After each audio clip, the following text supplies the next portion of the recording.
All right, with John Gimson and Anna Burnet. We are at the 2023 Nacra 17 European Championships, but we're not talking about that. We're going to talk about the only Nacra sailing you guys really did between the Worlds in The Hague in August and this European Championships, which was you crossed the Irish Sea on a Nacra 17. Was it this Nacra 17? It was actually, Yeah, it was. Yeah?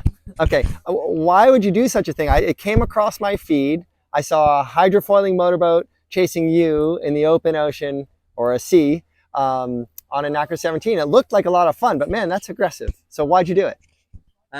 Well, basically, I think these days with Olympic sailing, obviously it's about winning medals, but, for a short time, we maybe have a small platform to make people or a platform we can use to make people aware of other things. Obviously we spend a lot of time in marinas like this or ports, or Anna growing up on the west coast of Scotland, but all places with a lot of diesel ferries.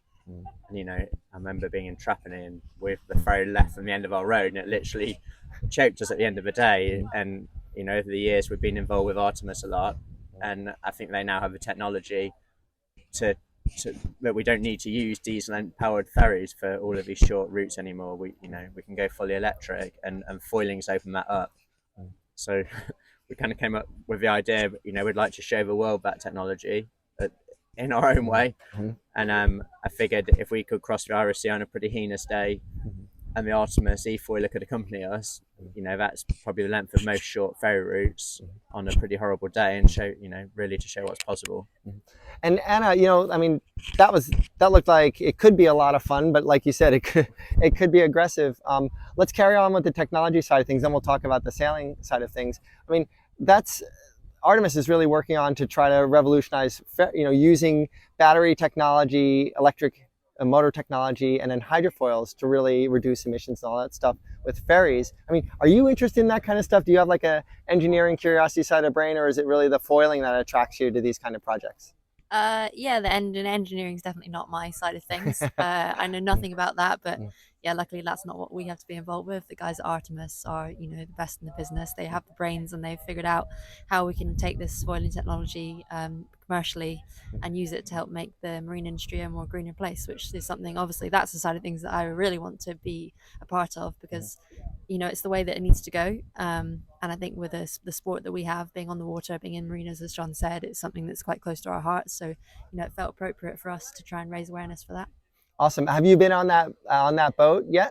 Yeah, we had to go on the Artemis Sea foiler, and it's awesome. Honestly, I think I didn't expect it to be so interesting for us, because we're always foiling every day in the Nacra. But actually, it was super impressive, and yeah, it's pretty seamless foiling. It's nothing like sailing the Nacra. It's all automated, and it's incredible to see that the way the technology's gone, and the future is looking bright. Awesome. And then I guess, John, I'll ask you, just to have some balance here. In your training is very regimented. I know how the British sailing team is. You guys are super technical. You put a lot of hours in. You get very few breaks. And but you got to sail out on a big body of water and just rip it in a straight line. What was different about doing that trip across the Irish Sea versus like your training? Did it kind of make you feel like a kid, or was it stressful? No, when we set off, it was a little windier than probably we would have wanted it to be. And I think halfway across, we both thought, Jesus, what are we doing here? But, there were, once we kind of got settled into it, there were some pretty nice moments along the way. We actually saw a bit of wildlife, didn't we? When we weren't clinging onto the boat, surfing down the mega waves. And yeah, no, it was quite cool to actually go somewhere in the Nacra, because, we normally just sail around in circles. Do you think you guys will do something like that again without support? We would do it again with an Artemis foiling boat, probably to kind of help with the same cause. But yeah, no, it's pretty fun sailing across. I wouldn't go any bigger of an ocean, I don't think, but that was enough for now. Well, that's fantastic. I know the regatta is going really well for you guys, but I know, talking to John, that it's really, really tough. So we'll check in with you at the more business end of this as we get towards the medal race. But keep up the good work, and thanks for sharing your trip with us. Cheers.